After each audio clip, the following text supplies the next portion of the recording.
بەناوی خوای گەورە سڵاوتان لەبێت بینێرانی بەڕێز و خۆشەویست ماوەی دوو مانگە حکوومەت هێرێمی کوردستان تەنیا یەک موچەی دابش کردووە و وادەی دابشکردنی موچەی مانگی سێ تاوەکو ئێستا دیار نییە. ئەم شەو لە بەرنامەی ئەمڕۆ لە قسەرەوە دەکەین حکوومەت بۆچی موچەی مانگی سێ دابش ناکە و لە ئاسینا و خۆ بۆچی چارەسەرێک نادۆزێتەوە یاخود لەگەڵ بەغداش سەوارت بە دۆسەی نەوت و موچە بۆ ناگات بە ڕێکەوتن. بە میوان دەرێک لە بەڕێزان لە ستۆی سەرەکی ئەبوو کاروان ئەندامی پێشووی پەرلەمانی کوردستان هەروەها لە هەولێرەوە دابەر محەممەد ئەندامی پەرلەمانی کوردستان تاوتوی ئەم پرسە دەکەین سەرەتا راپۆرتێک دەبین. ماوەی دوو مانگە حکوومەتی هەرێم یەک موچەی دابش کردووە. چارەنووسی دابشکردنی موچەی مانگی سێش تا ئێستا نادیارە. موچەخۆران بە گیرفانی بەتاڵ لە پێشوازی جەژنی قورباندان و پارەی کڕینی پێداویستیەکانی جەژنیان نییە. لای خۆشیەوە حکوومەتی هەرێم خۆی لە دابشکردنی موچە بێدەنگ کردووە. حکوومەتی هەرێم تاکە حکوومەتێکە لە کۆتایی مانگی حەوتدا ئامادە نییە موچەی مانگی سێدا بەش بکات. با پێچەوانەی هەرێم حکوومەتی عێراق بڕیاری داوە پێش جەژن موچەی مانگی حەوتدا بەش بکات. ئەم حکوومەتە سەلماندی شکستیە ناوە لە ئیدارەدانی وڵاتە. لەگەڵەوەی موچەخۆران لە دۆخێکی کارەساتباردان حکوومەتی هەرێم لەبارەی دابشکردنی موچەی مانگی سێ هیچ وادەیەکی دیاری نەکردووە. بێباکی حکوومەت بەرامبەر موچەخۆران بە چۆرێکە ئامادە نییە ڕێکەوتن لەگەڵ بەغدا لەبارەی دۆسی نەوت و خاڵە سنووریەکانەوە بکات. بە پێی لێدوانی بەشێک لە پەرلەمانتارانی عێراق لە دوایین جاردا مستەفا کازمی سەرۆکوەزیرانی عێراق ئامادەی دەربڕیەوە لە بەرامبەر نیوەی داهاتی خاڵە سنووریەکان 250 ملیار دینار بۆ هەرێم دەنێرێت. بە مەرجێک دیوانی چاودێری دارایی عێراق سەرپەرشتی داهاتی دەواازە سنووریەکان بکات، بەڵام بەرپرسانی هەرێم بۆ ڕێکەوتن ئامادە نین. بەهۆی گەندەڵی لە داهاتەکانی هەرێم کەمترین داهات دێتە قاسی حکوومەت، بەو هۆیەوە موچەخۆران بوونەتە قوربانی. بە پێی ئامارەکانی لیژنەی دارایی پەرلەمانی کوردستان لە مانگەکانی 4 و 5 و 6 ئەم ساڵ تەنیا 283 ملیار دینار لە داهاتی نەوت هاتۆتە وەزارەتی دارایی.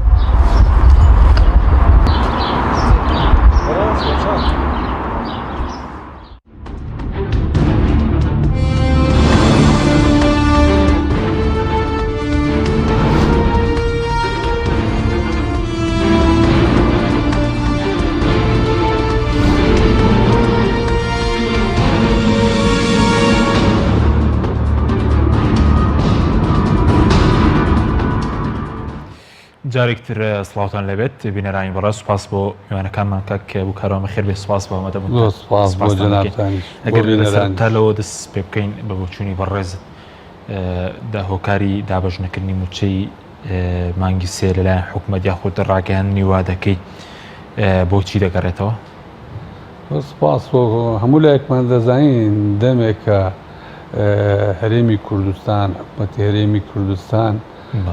ڕوبەڕووی قەیران بووەتەوە. سەرڕای ئەوەی کە ئەم قەیرانانە کە لە کوردستانە هەیە قەیرانی با بڵێن ئابووریە، قەیرانی سیاسیە، قەیرانی دارایی و ئیداریشە. هەموو ئەمانە کاریگەری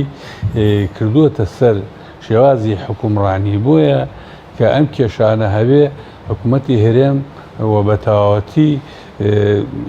سەرئەنجامی ئەو قەیرانانە نەیتوانیەوە کێشەکان چارەسەر بکە. هەمووی لە چوارچێوەی قەیرانی داراییە دەستنیشان کردووە کە لە ڕاستی داوانیە ئەم قەیرانەی کە قەیرانی دارایی دەستنیشانی قەیرانی دارایی ئەکات بۆ ئەوەیە خۆی ڕزگار بکە لەو شکستیە سیاسیە لەو حکومڕانی کە لە هەرێمی کوردستان شکستەکە شکستی حکومڕانی بەتەواوەتی بڵێ حکومڕانیە. یعنی ئەمەشە ئەم قەیرانانەوەکوتم قەیران دەمێکە ئەم قەیرانانە هەبووە حکوومەتی هەرێمی کوردستان و دەسەڵاتداران طبعاً لە حکومڕانی هەرێمی کوردستانە چەندین جار ڕایانگەیاندووە کە کۆمەڵێ پاسا و بێبنەما ئەهێننەوە بۆ ئەوەیە هەر جارێ لە ژێر نایەکە لە 2014 بە بۆنەی شەڕی داعش و ئاوارە و دابەزینی نەوت و ئێستاش بە بۆنەی ئەو گرفتانیان لە حکوومەتە هەیە و فەڕای ئەوەی ئێستا نرخی با بڵێن نەوتیش بەرز بووەتەوە بەڵام وەکو هۆی ڕاهاتوون کە تەنانەت گەیشتونێتەوە قەناعەتی کە بیر لەو بکەن و پێشتر کە ئەم موچەیان بە خەڵکداوە ڕەنگە غەڵەتیان کرد ببێت چونکە حەز بە بەرپرسیارەتی ناکەن ئەگینان نەبووە لە دنیا حکوومەتێک دەسەڵاتێک 28 ساڵ تەمەنی هەبێ بەم شێوەیە موچە خۆرامدا بەم شێوەیە بە هەزاران کەس بێکار هەیە دەتوانین داهاتی خەڵک چەند دابەزیەوە باش عادین ملیۆنێک و 200,000 معاش خۆرەیە ئەوە تا بێموچەن هەروەها سەدان کرێکار و جوتیار هەیە و پیشەوەر هەیە ئێستا داهاتەکانیان دابەزیوە هەموو ئەمانە ئەکەوێتە سەر با بڵێن بەرپرسیارەتی لەسەر حکوومەتی هەرێمی کوردستانە کە وەکو دەوتێ یعنی هەموو جارێک پاسا و دێنێتەوە یعنی لە چی دنیایەکی حکومڕانیە هەیە ئێستا ئەوە ئەمڕۆ ئەوەندەی با 26 حوتە کەچی دوو موچیان سەرف کردووە سەرڕای ئەوەی کە گەلی کوردستان خەڵکی کوردستان ڕازیە بەم وەزعی کە تێدایە و نایەوێت لەوە زیاتر بە ژیانێکی بەختەوەرتر و باشتر بژێ کەچی ئەمان بەم شێوەیە مامەڵەی لەگەڵاکەن لە کاتێکدا خەڵکی کوردستان باش دەزانێت ئەم دەسەڵاتە هەیەی بەرپرسیارەتی هەیەی بەڵێ وەکو دەیان جاروتراوە لە بانکەکانی دەرەوە با بڵێن پارەیان هەیە لەبەرەوە ئەو خەڵکە ڕۆژ لە دوای ڕۆژ بێزارترە بێ لەم دەسەڵاتە تۆ تەماشاکە ئەگەر بمانەوە بەراورد دێ بکەین لە ساڵانی 92 لەگەڵ ئێستا مەتەن بۆ نمونە پێشتر خەڵک هەی بوو حکوومەت نەیبوو بەڵام کە قەناعەتێکی وا بوو کە داکۆکی لە هەرێمەکە بکە لە بارودۆخەکە بکە هیچ مشکلەی موچەی نەبوو تەنان مشکلەی ئەوش نەبوو و هاوکاری حکوومەتیش یەکرد ئێستا پێچەوانەکەی بووە تۆ ئەم دەسەڵاتە دەسەڵاتداران ڕۆژ لە دوای ڕۆژ دەوڵەمەندترە بن و ئەوانەی هەژارن هەژارترە بنەوە لەبەرەوە ئەم دەسەڵاتە کە چەند بیرەکاتەوە وجدانی ناجوڵێنێ لە بەرامبەر خەڵکەکەی کە کە ئەم بارودۆخیان خەڵک ئێستا تۆ تەماشاکە داهاتی خەڵچووندا ئەمە وەکو وتمان مانگی حوتە کە موچەی مانگی دووی داوە نیوە موچەیشی داوە باشە خەڵک چۆن بژێت هەندێک جار ئەو تێبینیە هەیە لەسەر بەشێکی زۆری دەسەڵاتداران زۆر لە جێ خۆیانە ئەم برادرانەی مەسئولین کە ئێستا حکومڕانی کوردستانەکەن لە سەتانەوەتی موچە و هەموو نەسرێ و زۆر بابەتیان لە بەغداوەیە بەڕاستی بۆیە دەربەستی ئەو خەڵکە نایەن خۆیان ڕەسیدێکی گەورەیان هەیە دەربەستی خەڵکە ئەگینا چۆن پێشمەرگەیەک ئەمە 5 مانگە موچەوە نەگرێت دواتر 500,000 بدەیتێ بۆ ئەوەندە مانگ چۆن ئەژیاوە تا خەڵک انتحارێکە خۆیە کوژێ دەگرم وڵات دوات سپاس بەرز دەگەم کاک دابان جەنابیشت بەخێر بێ وەکو پەرلەمانتارێک هیچ زانەرێک تێ لەبارەی ئەوەی کەی موچەی مانگی سێ دابەش دەکە هیچ دەنگ و باسێک هەیە لەو بارەیەوە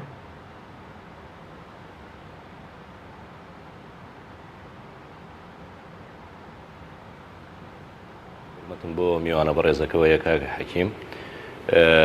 ئەوی تایبەتە بە موچە من لە وەزارەتی داراییانیم و لە حکوومەتی هەرێمی کوردستانی شانیم بەڵام ئەوەی کە هەیە لە ماوەی ڕابردووە حکوومەتی هەرێمی کوردستان ڕایگەیانوە بە گوێرەیە و پارەی کە لە بەردەستیانایە موچە دابەشەکەن ئەڵبەت مەقسەیان ئەوەیە لە کەمیەتەکەی و مەقسەیشیانەوەیە کەی هەبوو ئەو کاتە یعنی نە زەمانەکەی دیانە نە مەبلەغەکەی دیارە هێز و لایەنە سیاسیەکان نەچوونەتە ژێرباری تەنیا بۆ مانگی ڕابردوو بوو ئەمەوێت لێرەوە بڕۆمە سەر کۆمەڵێک پرسی تر کاک حەکیم چووکە سبەینە پەرلەمانی کوردستان کۆ ئەبێتەوە تایبەت بە دۆخی موچە تایبەت بە چارەسەری ئەم دۆخە تایبەت بە ژیان و گوزەرانی هاوڵاتیان تایبەت بە یعنی چارەسەرەکان بۆ موچە دیارە لە هەرێمی کوردستان لە دوای ئەو دۆخی هاتووەتە پێشەوە کە بە دەر لە کۆرۆنا بەشێکی دروستکراوە لە ململانی هێزە سیاسیەکان چارەسەر بۆ دۆخی موچە سێ ڕێگا هەیە یەک ڕێکەوتنە لەگەڵ حکوومەتی عێراقیە کە لە ماوەی ڕابردووە نەیانتوانیوە ئەمە بکەن بەڵام لە سەرەتایان کابینەوە ئاعلان کراوە گفتوگۆکان بەردەوامە هەرچەند تا ڕادەیەک ومێدەکان ئەوەی کە ئەبیسرێ و ئەوەی کە ئەبینرێ کەمە ڕەنگە پێی بچێ بەڵام یەکێک لە چارەسەرەکان ئەوەیە دوو چارەسەر داهاتی ناوخۆیە و داهاتی نەوتە مەلەفی نەوت مەلەفێکە پڕ لە گەندەڵیە مەلەفێکە پڕ لە دزیە مەلەفێکە پڕ لە بەهەدەردانە مەلەفێکە لە کەشفکردنەوە لە گەڕانەوە لە دەرهێنانەوە لە نەقڵکردنەوە لە فرۆشتنەوە لە دەڵاڵانەوە لە کۆمەڵی سەفقاتی گەورەوە ئەمە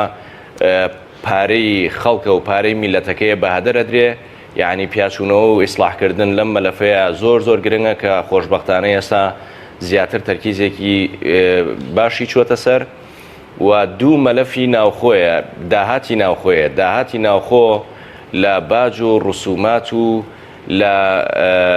خاڵە سنووریەکانەوە بیگرە تا ئەگاتە بەشەکانی تری داهاتی ناوخۆ ئەم داهاتە کەم نییە پێشەوەی کە کۆرۆنا یەخەی گیان وەرێمی کوردستان بگرێتەوە یعنی یەک لە سەرسی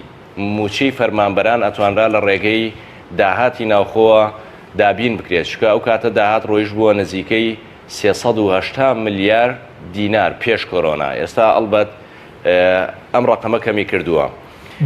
بەڵام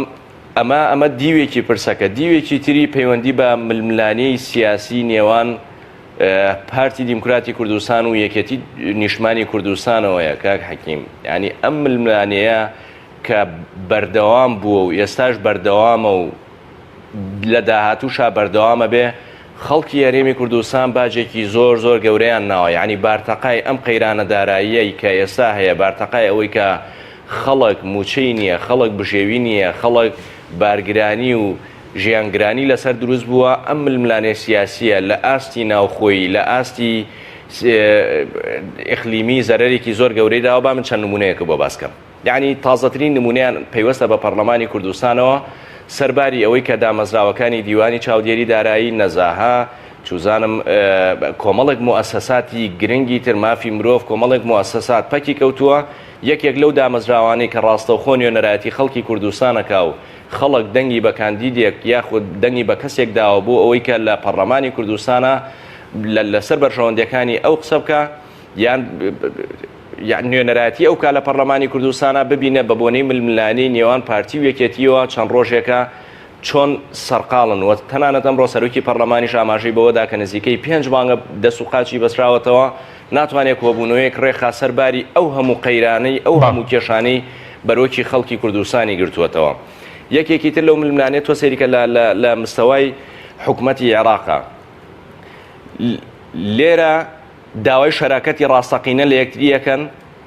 باشە هێشتا شەراکەتی ڕاستەقینەیان یعنی ئەم پێی وایە غەدری لێکراوە ئەو پێی وایە غەدری لێکراوە بەڵام لە حکوومەتی عێراقیشا دیسانەوە ئەم فشارەیان هەیە لێوێ داوای هەمان شتەکەن لە مستەوای کەرکووک و ناوچە جێناکۆکەکانە بە بۆنی ململانی پارتی و یەکێتیەوە تا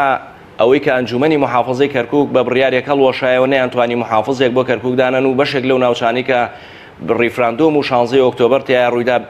لانی کەم هێزی پێشمەرگەی بۆ بنێرنەوە و لە ڕووی ئیداریەوە بیگەڕێنەوە سەر هەرێمی کوردستان تۆ سەیری کە ململانەی ئەم دوو هێزا بووەتە هۆی پەکخستنی دامەزراوەکان پەکخستنی دامەزراوەکانی ڕقابە پەکخستنی دامەزراوەکانی یاسادانان پەکخستنی دامەزراوەکانی دادگەری لە هەرێمی کوردستان تەنانەت ببوورە بە تەواوی کە چەند مەلەفێکە بۆی بەرچاوی خەڵڕون بێ بزانم چەند مەترسیدارە ئەم ململانەی بینی یەکێتی و پارتی لە مەسەلەی دزی و گەندەڵیە ئەم ململانەیە سوود و ئیسفادەیەکی زۆر گەورەی هەبووە یعنی ئەویان لە مەلەفی نەوتە ماڵانە 6 بارتەقای ئەمی تریانی دەسەکەوێ ئەمی تریان جگە لەوەی کە کۆمپانیەکانی کردووە بە شەرعی و لە خاڵە سنووریەکانە هەیە ماڵانە دەیان ملیۆن دۆلاری دەسەکەوێ بەبێ ئەوەی هیچ کەسێکە بێ لێ بپرسێتەوە بەبێ ئەوەی سوڵتەی حکوومەتی هەرێمی کوردستان لە ئەو خاڵە سنووریانەیە هەبێ ئەڵبەت خاڵە سنووریەکان دەواازەکەی نا بەڵام ئیتر خۆ ڕێگایەکەیە لەو دیوە هیچ کەسێک سوڵتەی بەسەریان نییە بە شەو و بە ڕۆژ خەریکی قاچاقین زیانی دەیان ملیۆن دۆلاریان لە داهاتی ئەم هەرێمەداوە. یەک باسەکەم ئەمەیان زۆر مەترسیدارە ئەمڕۆ لە کۆبوونەوە وەزیری پێشمەرگە ئاماژەی بەوە کرد. کاک حەکیم یعنی ئەو قسانەی کە ئەمڕۆ وەزیری پێشمەرگە لە ناو پەرلەمانی کوردستانە کردی هەر کوردێکگوێی لێبێ یعنی نەفرەت لە کوردبوونی خۆی و نەفرەت لەم دوو حیزباکە. هاوپەیمانان هاتوونەتە هەرێمی کوردستان بۆ ئەوەی یارمەتی هێزی پێشمەرگە و یارمەتی حکوومەتی هەرێمی کوردستان بکەن چەند لیوایەکیان لێ تەشکیل بکرێ یعنی ئەم هێزانەی کە سەر بە یەکێتی و سەر بە پارتی خەریکە لەوەش نامێنێ ببن بە هێزی سەر بە حیزب کۆیان بکەنەوە لە چەند لیوایەکی هاوبەشە هێزێکی منەظەمی نیشتمانیان لێ دروستکەن. ئەمەە عەزێتیان ناون، ئەمەە بۆ نمونە دەسەڵاتی سیاسی و دەسەڵاتی حیزب و دەسەڵاتی شخصی ناو حیزب زاڵە بەسەر ئەم هێزانەیە ئەوەنە بەبێ ئەمری حکومەت جموجۆڵ بەم هێزانە ئەکرێ سەفقە ئەکرێ لە ناوچە جێناکۆکەکانە جوڵەیان پێ ئەکرێ و دژی یەکتری بەکارێنن یعنی وای لێ هاتووە هاوپەیمانان ئینزاریان کردوون کە ئەگەر بەم شێوەیە بەردەوام بێ ڕەنگە دەست لە هەڵگرتنی ئەم هێزانە هین بکەن یعنی دەست لە ڕێخستنی ئەم هێزانە هەڵبگرن لە کاتێکە هەموو ئیمکانیەتێکیان خستووەتە بەردەمی ئەم هێزانە لە کاتێکە بە پارەی هاوپەیمانان بە ئیمکانیەتی هاوپەیمانان تەجیزەکرێن و ئەوەکرێن بەڵام حیزب و بەرپرسی حیزبی لێ ناگەڕێ ئەم هێزانە سەربەخۆ بن ئەوە سەرباری ئەوەی کە تەنیا لەم ماوەیە کاک حەکیم ببوورە هەر ئەم ململانەیە بۆ ئەوەی کە بزانی بەڕەڵایی حرمەتەن بۆ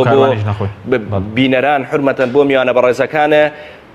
جان ببوورە ئەگەر بە کورتی بێ بۆی کاتی کاگە بوو کاروانیش نەخۆین سوپاس دەکەین دواتەگەڕم وڵای بەڕێز باشە نزیکەی بایی 500 ملیۆن دۆلار تەنیا لەم ماوەیە عەرزە لە سلێمانی داگیر کراوە و فرۆشراوە نزیکەی بایی 500 ملیۆن دۆلار بەرەوژوور لە هەولێرە تەسەڕوف بە مەشروعەوە کراوە لەم وەرگیراوەتەوە دراوە بەو لە وەرگیراوەتەوە دراوە بەو یعنی لەسەر بنەمای یعنی ئەمە بۆ هەولێر و بۆ دۆهۆکی واریدا قەرزەکان ئەو قەرزانەی کە لە قانونی چاکسازیە ئاماژەی پێکراوە تاوەکو ئێستا نەتوانراوە هەنگاوێکی باش بڕاتە پێشەوە لەو کەسانی کە قەرزیان لە حکوومەت وەرگرتووە قەرزارن لەم دۆخە ئابووری خراپەی ئەم قەرزانیان لێ وەرگیرێتەوە تاوەکو ئێستا نەتوانراوە بە بۆنی ململانی شخصی ململانی حیزبی لێوەرگرتنەوەی ئەم قەرزانە بڕاتە پێشەوە بخرێتەوە خزمەتی موچەی فەرمانبەران دواتر گرم وڵای بەرز کاک بکارەوە گەرم وڵای بەرز سەبارەت بە کاریگەری خراپەکانی دابەژنەکردنی موچە ئێستێمە بەرەو جەژن دەڕۆنەوە لەسەر ئاسایشی کۆمەڵگاش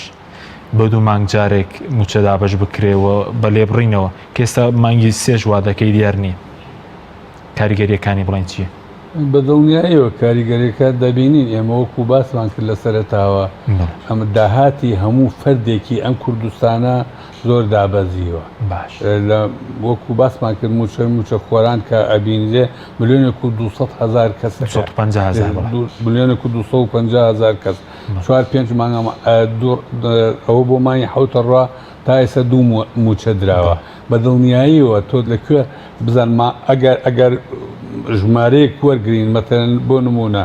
مانگی ملیۆنی دینار وەرگرم ئەگەر بە 4 مانگ ئەو ملیۆن دینارە وەرگرم بە دڵنیاییەوە ژیان گوزەرانی خەڵکەکە و هەروەها با بڵین بازار هەموو ئەمانە کاریگەریەیە دەبینین ئێمە بێزاری خەڵک گەشتووەتە ئەوە یعنی وەکو کاکدابان لە نەتایجی قسەکانی کاکدابان باسی کرد وەکو باسی ئەم قەیرانە داراییە تەنها قەیرانێکە با بڵێن گرێدراوە بەستراونە تۆ بە قەیرانەکانی ئەو قەیرانانەی تر قەیرانی سیاسی زۆر باسی ململانی ئەو دوو لایەنە سیاسەیە کرد بەرنامەیەکی هاوبەشیان نییە کە چۆن تەعامل لەگەڵ خەڵکا بکەن لەگەڵ هەرێمی کوردستانە بکەن تۆ تەماشاکە من دوو نمونەی بچووکت بۆ بێنمەوە مەسەلەن ئەمڕۆ دوێنێ خۆپیشاندانی 8,000 مامۆستا بوو لە کەرکووک داواکان موچەکانیان بخرێتە سەر با بڵێن بەغدا ئەم 8,000 مامۆستان لە 5,000 قوتابخانە باشە خۆ دەمی هەر ئەم بەرپرسانە بکەیتەوە هەمویان گەلی کوردستان لەبەر کەرکووک تووشی ئەو گرفتە بوو شەڕەکانمان هەمووی لەسەر کەرکووک بوو بەم شێوەیە مامەڵە لەگەڵ کەرکووکەکەن ئێستا گرفتێکی ئەمەتەن بەنداوەکان ئەوانەی لە کوردستانن ئەوە ماوەی 4 مانگە موچەوە ناگرن بۆچی موچەوە ناگرن بەغدا داوای مەلەفەکانیان ئەکا بۆ ئەوەی بیان کاتە فایلی با بڵێن فیلەکانیان بکەنە موچەی دایمیەوە کەچی ئەمە نایدەن لە لایەکی ترۆ دەبینین لە شوێنی ترەوە داوای موچە و نەسری ئەکەن لە بەغا لەبەرەوە ئەم قەیرانانەی کە بەستراوەتە یەکتریەوە نەبوونی بەرنمەیەکی هاوبەشە نەبوونی بەرنمەیەکی گشتگیرە کە تەعاملی لەگەڵا بکرێ لە ڕووی سیاسیشەوە مەتەرن بۆ نمونە لە ڕووی لە پەیوەندەکان لەگەڵ تورکیا لەگەڵ ئێران لەگەڵ بەغدا ئەوە تا لە ماوەی ئەم چەند مانگەی با بڵێن کازمیە چەند جار قسە لەسەرەوە کرا نزیک بوونەوە هەیە ڕێککەوتون هەیە لەسەر نزبەیەک بەڵام بە بڕای شخصی من کە دەبینین هەرێمی کوردستان سعری نەوت با بڵێن نرخی نەوت بەرەو بەرزبوونەوە ئەروە گرفتێکی دروست کردووە بۆ ڕێکەوتن جگە لەوەی 50 ساڵەی ئەو عقدە نەوتیەی لە بینی هەرێم و ئەوە یعنی تورکیا زاڵە بەسەر ئەوەی نییە هەرێمی کوردستان بە ویستی خۆی نەتوانێت ڕێک بکەوێت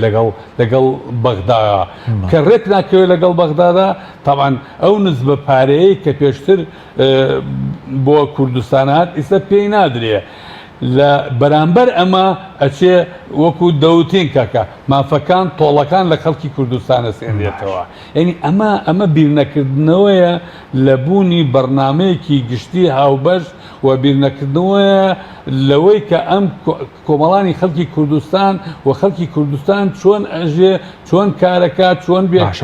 هیچ تستێکیشیان لە خەڵک نییە سەبۆ منە لە دوێن هەر لەسەر موچە لە سلێمان لێدان هەبوو لە پۆلیسی هاتو چۆ بایکۆتیان کردبوو هێزێک چ بۆ سەران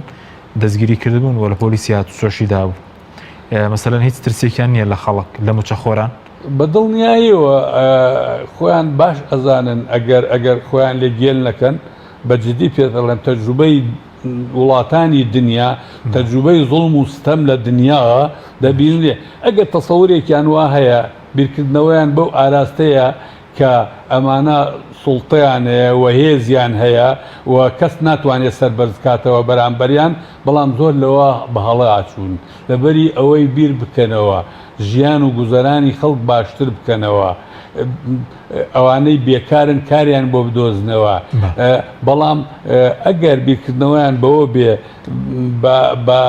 بەهێز چارەسەریە و بەبکەن بە دڵنیایەوە هەڵەن چووکە ئەمڕۆ بێ یاسبین خەڵک تەحملی ئەو بابەتە ناکە خەڵکی ژیان و گوزەرە ئەگەر جۆرێک لەوەی کە تا ئێستا توانیوێتی لە 2014ەوە دەبینێ چۆن تەعامل لەگەڵ خەڵکاکەن جارێکیان بە پاشەکەوتی موچە جارێ بە نیوە موچە بەم شێوەیە هێواشەوەش ئەگەر خەڵکی کوردستان ئەگەر جۆرێک لە احتیاتێکشی هەبوو بێ هێواشەوەش بەرەو کۆتایی بوونە ڕوە باشە ئەمە ئایا لە نەتیجە چۆن بژێ چۆن ژیانی قوبوڵەکە و ئەبێ ئەو دوو لایەنەیش کە ئەمڕۆ سێ لایەن دەسەڵات بڕێەوە ئەبن بیر لەوە بکەنەوە بەشێکەوە بە تایبەتی پارتی وێکێتی بەشێکی زۆری لە موچەخۆران سەر بە ئەوانن لە ١٧ موچەخۆران سەر بە ئەوانن ئەمڕۆ سبەی مەتەن لایەنە ئایدیۆلۆژیەکە حیزبایەتیەکە ڕێگر بێ لە بەردەم جوڵەیان لەگەڵ بەشداریان لە خۆپشاندانەکان لەگەڵ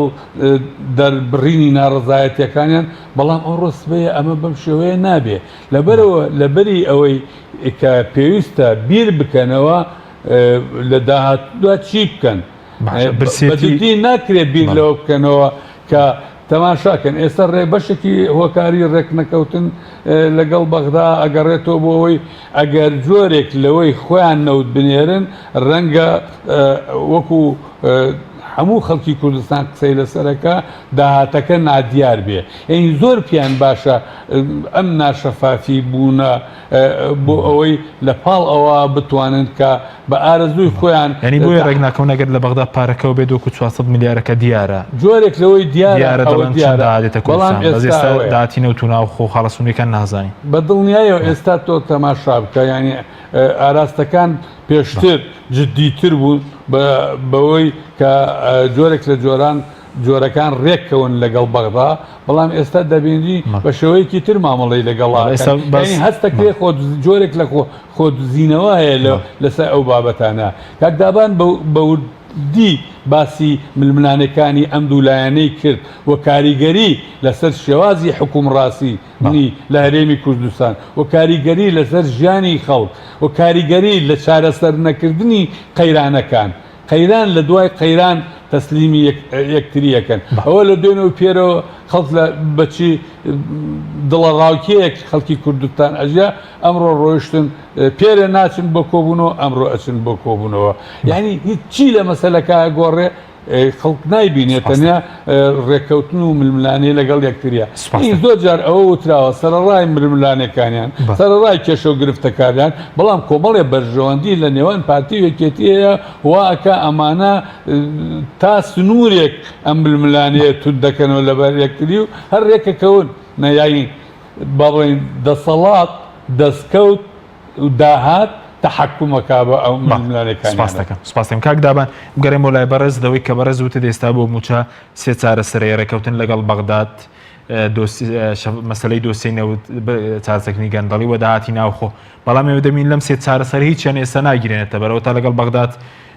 پەرلەمانتارن باز دەکەن دوایین جار مستەفا کازمی ئامادە بۆ 250 میلیارد دینار بنێرێ لە بەرامبەر نیوەی داهاتی خاڵە سوودیەکان ڕێک ناکەون داهاتی نەوت هەرو خۆیەتی گەندەڵێک کە داهاتی ناوخۆ بە هەمان شێوە ئەی بەدوای چیدا دەگەڕێن بۆ چارەسەر لە کوردستان کاک حەکیم ئەمەوێ شتێک بۆ برای بەڕێزم کاک ئەبوو کاروان ڕاستکەمەوە سەبارەت بەوەی کە بزوتنەوەی گۆڕان لە دەسەڵاتە طبعاً بزوتنەوەی گۆڕان بەشدارە لە حکوومەتی هەرێمی کوردستان دەسەڵات بەشێکی لە دەستی یەکێتی و پارتیایە و لە دەرەوەی حکوومەتی هەرێمی کوردستانەیە دوو کابینەیە بزوتنەوەی گۆڕان کە کابینە یەکەمی ساڵێک و 6 مانگ بەشدار بوو بە ئەنقەس دوو شوێنی هەستیاری وەرگرت و شوێنێکی وەکو وەزارەتی دارایی و شوێنێکی وەکو وەزارەتی پێشمەرگە بۆ ئەوەی بەشێک لەم دەسەڵاتانە کە ناوی دەسەڵاتە و لای هەردوو حیزب پارتی دیموکراتی کوردستانە بهێنێتەوە ناو دامەزراوەی حکوومەت ئەڵبەت ئەوە کابینەی پێشوو بینیتان و ئەم کابینەیەش ئێستاش لە ڕووی دارایەکەەوە کە هەرێمی کوردستان توش بووە بەڵام ئەو پێداگرە و بەردەوام ئەوێ هیچی کراوە دوو سەرچاوی دەسەڵاتە کە هەم چەک و هەم پارێ بڵێ هیچ کراوە کە ئەم جارە بۆ چەک و بۆ پارە دێمە سەری کاک حەکیم ئەگەر دەرفەتم بەی دێمە سەری ینی هیچ کراوە بەشێکی پەیوەندی بە ململانەی سیاسی ئەم دوو هێزەوە هەیە یعنی بزوتنەوەی گۆڕان تا ڕادەیەک بەرپرسە لێ جیناجاری پێشوو لە کابینەی پێشووە ئەمر و فەرمانی سەرۆکی هەرێمی کوردستان هەبوو مەسعود بەرزانی بۆی کە ئەم هێزانەیەک بخرێتەوە بەڵام تۆ سەیرەکەی کەسێک لە وەزارەتی پێشمەرگای عەرقەلەی بۆ ئەم فەرمانە ئەوە کردبوو یعنی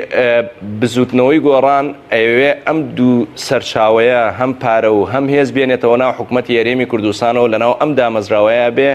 و بە شێوەیەکی یاسایی مامەڵی لەگەڵا بکرێت سەبارەت بەوەی کە بەرنامەیەک نییە بزوتنەوەی گۆڕان لە ئاستی پەرلەمانی کوردستانە چەندین جار پرۆژەی بۆ ئیسلاحی داهاتی ناوخۆ بۆ ئیسلاحی باج و زەریبات بۆ ئیسلاحی نەوتی کە سنووقی داهاتە نەوتەکانیش پێشتر یاساکەی بۆ دەرچووە بۆ زۆر بواری تر یاداشتی هەبووە پرۆژەی هەبووە و نووسراوی هەبووە تەنانەت خستوێتێ بەردەمی ئەنجومەنی وەزیرانیش بۆەوەی کە کاری پێ بکرێ و یاسایەکەیە لە ماوەی ڕابردووە لە پەرلەمانی کوردستانە دەرچووە ئەم یاسایە تایبەتە بە خەرجی خانەنشینی لەوێ بەشێکی زۆری موچەخۆران کە دوو موچە و سێ موچە و بندیوار و کەسێکە بە نامۆستەحەق بووە بە پلەباڵا لە مستەوای جێگری سەرۆکی هەرێمەوە بۆ وەزیر و بۆ ڕاوێژکار و بۆ تەنانەت ئەندامی پەرلەمان و زۆر فیایی تریتیایە یعنی ئەمانە معالەجە بکە یعنی ئەم قانونە دیسانەوە پێش ئەوەی کە بڕاتە بواری جێبەجێکردنەوە لە یەکی حەوت بۆ خۆتەزانی ئەم دوو هێزە چۆن لە میدیاکانەوە ئەمیان دژی ئەو بەکارێنە ئەویان دژی ئەو بەکارێنە تەنانەت وای لاتووە بەرپرسی یەکەمی حیزبێک لەم ڕۆژانی پێشووە ئاماژەی بەوە کردووە یعنی چاکسازی لەوە دەست پێ ناکرێت کە تۆ موچەیەک ببڕێبێ لە مەلەفی نەوتەوە دەست پێ بکە یعنی ئەمە وەکوتێن سوایە بۆ یەکی سێننەوە ئەویان ئەڵێ لە مەلەفی نەوت ئەویان ئەڵێ کاکە لە خاڵە سنووریەکان و داهاتی ناوخۆ ئەوانەوە دەست پێ بکە هەنێ دووفاقی هەیە ئەمێ هینی کەم ئەبوو کاروان ئاماژەی بە شتێک کرد زۆر هەستیارە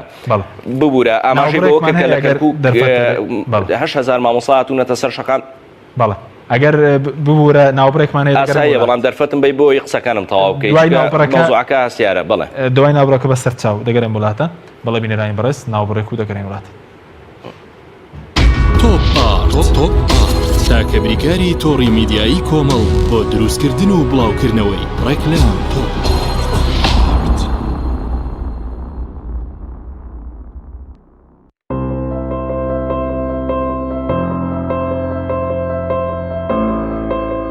چونکە شیر لە ژیانی هەموماندا گرنگی خۆی هەیە من باشترین شیرم بۆ خەزانەکەم هەڵبژاردووە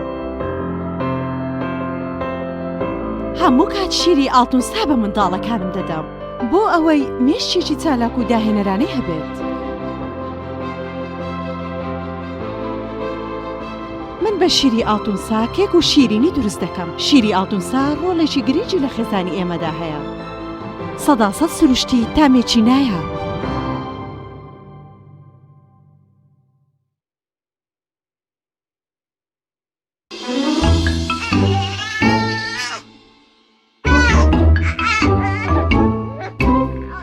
منداڵەکەت هەوڵ ئەدات شتێکت پێ بڵێت ڕەنگە ئازار بکێشێ بەهۆی خراپی دایبیەکەیەوە ئێستا ئەتوانی دایبی لەم ساجۆی تەندروست تاقی بکەیتەوە بۆ ئاسوودەی مناڵەکەت لاتەنیشتەکانی لاستیکین زۆر بە خێرایی وشک ئەبێتەوە پێستی مناڵەکەت بە وشکی ئەهێڵێتەوە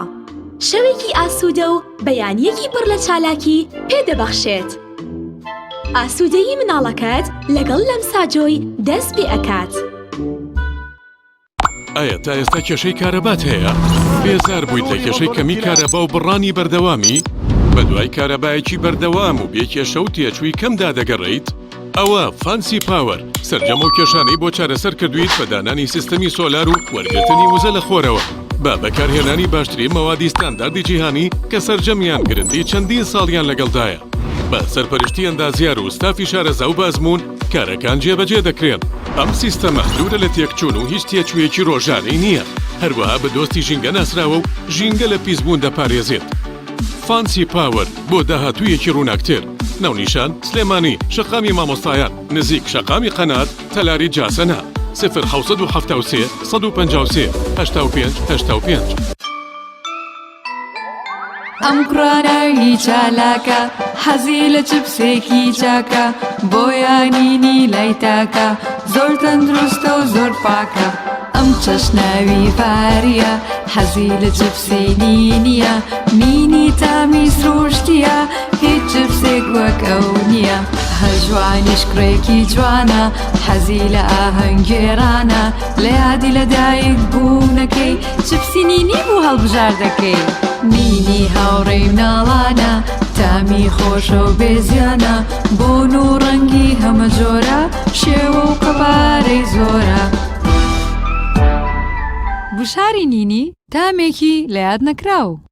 برنجێک بخۆن کە دڵنیابن لەسەر چاوەکەی چونکە تەندروستیتان لە هەموو شتێک گرنگترە برنجی سروشتی شیمال باشترین جۆری برنج لە تەواوی دنیا ئەویش بەهۆی ئەوەی لە خاکێکی بەپیت و جەوێکی شێدار و باراناوی شیمالی ئێراندا دەڕوێت برنجێکی سروشتیە و هیچ مادەیەکی کیمیایی و حافزەی تێکەڵ نییە و هیچ زیانێکی بۆ سەلامەتی و تەندروستی و قەڵەوی نییە بگرە زۆریش بەسوودە پێکاتەوە ڤیتامینەکانی برنجی سروشتی شیمال پرۆتین، ئاو، ڤیتامین ئی، کالیسیۆم، ئاسن، مەگنیسیۆم، مەنگەنیز، پۆتاسیۆم، ڤیتامین B1، B2، B3، B5، B6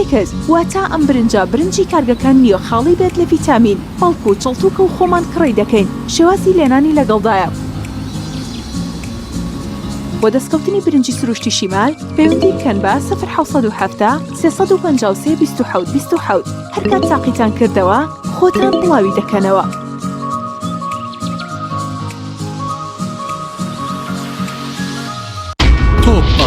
تۆپ تاکە بریکاری تۆڕی میدیایی کۆمەڵ بۆ دروستکردن و بڵاوکردنەوەی ڕێکلام تۆپ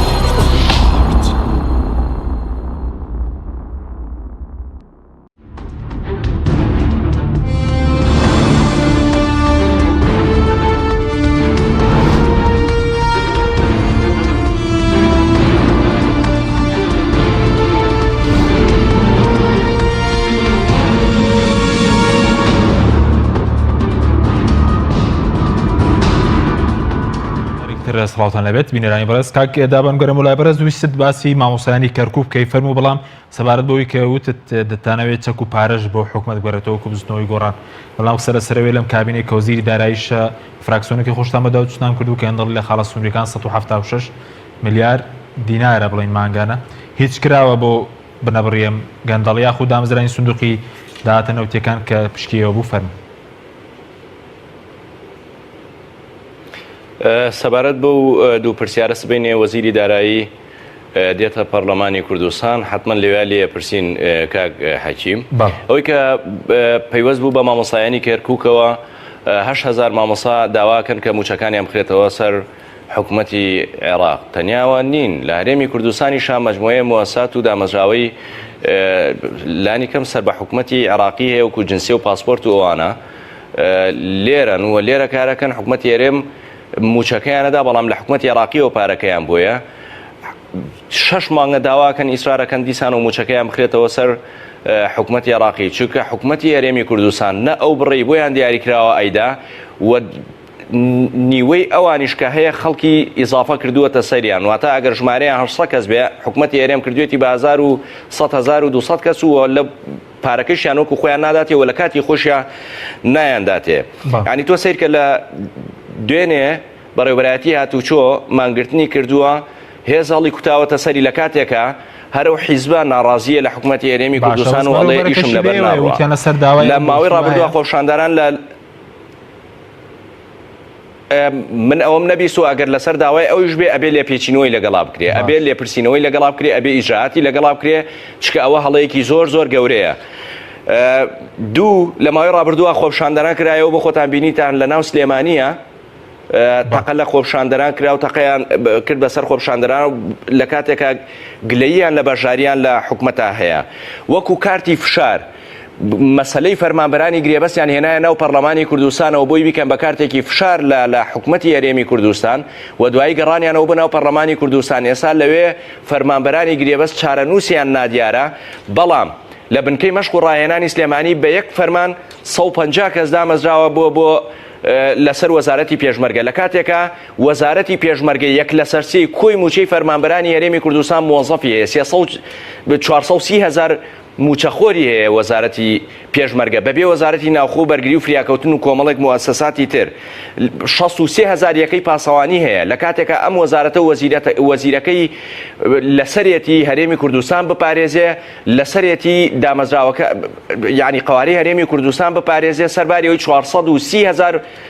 هینی هەیە 430,000 موچەخۆری هەیە 150 کەسی تریان دامەزراندووە لە کاتێکە چەندین ساڵە یەکەمەکانی زانکۆ و پەیمانگەکان داوای دامەزراندنەکەن داوای ئەواکەن کە بکرێن بە ینی گرێبەستێکیان بۆ بکرێت دا بمەزرێن یەکەمەکان دا نامەزرێنی بەڵام ئەم وڵاتە کردووە بە عسکەرتاریەت 430,000 کەسی 150 هاتووەتە سەر کاک حەکیم باس لەواکرێ غەدر لە سلێمانیەکرێ کە غەدری لێکراوە باس لەواکرێ کە ناعەدالەتی لە جوگرافیەیە کە ناعەدالەتی هەیە باس لەواکرێ کە سلێمانی خزمەتگوزاری نەکراوە کە نەشکراوە بەڵام تۆی لە پارەی سلێمانی قوتابخانە لە هەولێرا دروستەکەی بە پارەی داهاتی سلێمانی داهاتی خاڵە گومرگیەکان بە قاچاقی و سنوورە ئەڕووی لە هەولێرا قوتابخانە دروستەکەی لە کاتێکە هەولێر ئەو لە ساڵ 53 کە بەری کەوتووە 53 بە 47ەکە ئەو خزمەتی خۆی پێکردووە تۆ بردوتە بە گۆترە بۆ مەسولین و بۆ بەرپرس و بۆ حیزب بردوتە خزمەتێکی ئەو شارە و پێ نەکردووە ئێستاش کە شتێ پارە و لە بەردەساییتەوە قوتابخانە لە هەولێرا دروستەکەی کە بەبێ جیاوازیە هەولێری شارێکی خۆشەویستە پێویستە دا ئەوەنە خزمەت بکرێ سلێمانیش کە خەدری لێکراوە پێویستە باشە خزمەت بکرێ باشە یعنی هەر لە هەولێریشە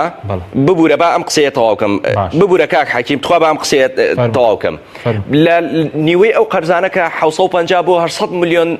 دۆلار قەرزەین حکومەتە لای بازرگان و سەرمایه‌دارەکانە نیوەی زیاتری لای بەرپرسێکی هەولێرە وەرناگیرێتەوە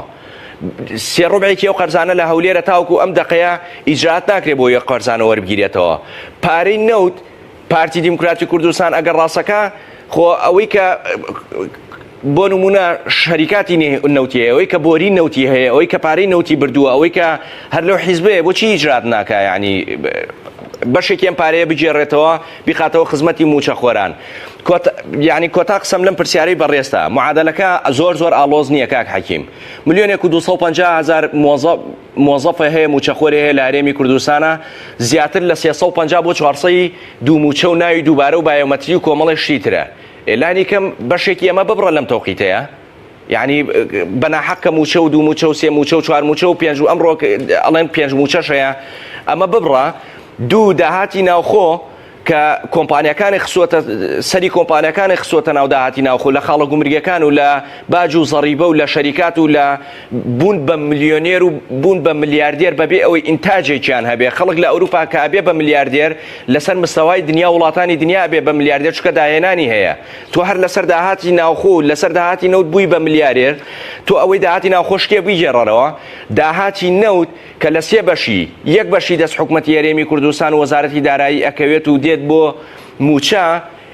چاکسازی تیا بکە کۆمپانیەکانی سکیوریتی، کۆمپانیەکانی خزمەت گوزاری، کۆمپانیەکانی نەقلکردن بەگرێبەستەکان تا بچۆرەوە، لانی کەم دوو بەشی بابێتەوە ناو خەزینەی حکومەتی هەرێمی کوردستان ئەم کێشەی موچەیە بەبێ بەغاش معالەجە ئاکرێ. سپاس دەکەم دەگەرم وڵات دواتر دابنکە بکارم بۆ لای بەڕێز سەبارەت بە لایەنەکان ئێستا و سێلایانی کە بەشدارن بێکۆ توانن چارەسەرێک بۆ موچەی موچەخۆران بدۆزنەوە. وەڵام من ئەمەوێ سەرەتا ینی وەڵامێک نەبێ بۆ کاکدابان بە دڵنیاییوە بزوتنەوەی گۆڕان تەحملی مەسئولیات ڕەنگە بە بەراورد لەگەڵ پارتی و یەکێتی ناکرێیانی بەجددیەوە، بەڵام بزوتنەوەی گۆڕان خۆی لە هەر کەسێک هەر لایەنێکی سیاسی وەزیری هەبێ لە ئەنجومەنی وەزیران و بەشداری کۆبوونەوەکانی ئەنجومەنی وەزیران بێ ئەوە بەرپرسیارەتی خاوەن بریارە لە حکوومەت و حکوومەتداری. بۆیە من پرسیارەکەم لەوەیە زوتنەوەی گۆڕان بە فراکسیۆنەکانیەوە بەوەی کە دابانی باسی کرد زۆر لە وردەکاری بە ژمارە بەداتا هەموو شتێک ئاگدارن زیاتر لەوە. قسە لەسەرەوەیە ئایا وەکو پرسیارەکەی من ئەیکەم ئایا ئێستا دەتوانرێت هێزی پێشبەرگەی کوردستانیەک بخرێتەوە؟ دەتوانرێت بۆ چیڕێت؟ دەتوانێت من ئەڵێم نەخێر کە من لە کاتی خۆشە مستەفای سێقادر وەزیری پێشمەرگە بوو لەگەڵ یا ئێمە نەی پێشمەرگە دانیشتین قسە لەسەرەوە کرا کە ئەم هێزە بۆ یەک ناگرێتەوە هەموو پێشنیارەکانمان خستە ڕوو، بەڵام کاک مستەفاش دەیزانی هێزی پێشمەرگەی کوردستان یەک ناخرێت چونکە وەکو کاکدابان باس کرد قەراری ئایا هەموو داتاکانی ئێستا داهاتی هەرێمی کوردستان دێتە بەردەم وەزیری دارایی؟ نایەتە بەردەم وەزیری دارایی و ئاگای لێ نییە چۆنە بێ. ئایا تەسەورەکە بۆ داهات و ئەمە چارەسەر بکەن؟ خۆ ئەمە قورس نییە، زەحمت نییە ئەمە. ئەگەر دەسەڵات ئەگەر حکوومەت نیەتی وابێ ئەو دەستکەوت و داهاتانەی دێت ئەبێ تەحویل کرێتە سەر وزارەتی دارایی. نایکە